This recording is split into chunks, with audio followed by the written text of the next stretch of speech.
गोजोननाय मोनबाय। आङो गोबाव समनिफ्रायनो बे डिमापुर नायनो बा कासपुर नायनो माबाखौ नायनो राजापुखुरि बेफोरखौ नायनायनि मोनसे हास्थायनाय दंमोन गोसो सिङाव। बे आंनि थाखाय सिमां आरो मोगथांमोन।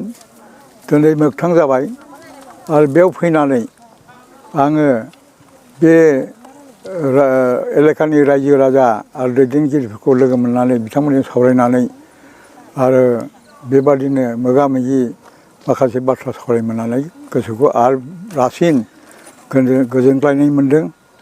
आं नुनो मोन्दों बहाय बिथांमोना बर'फोरनि जा राव हारिमु बेफोरखौ आरो फोजाखांनायनि मोनसे गोदान सिमां नुफिनबावदों।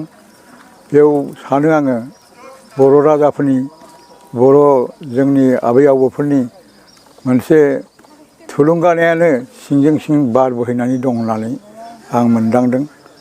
आं खुसि जादों जे बेखौ जे सिमांमोन बे मोगथां जागोन।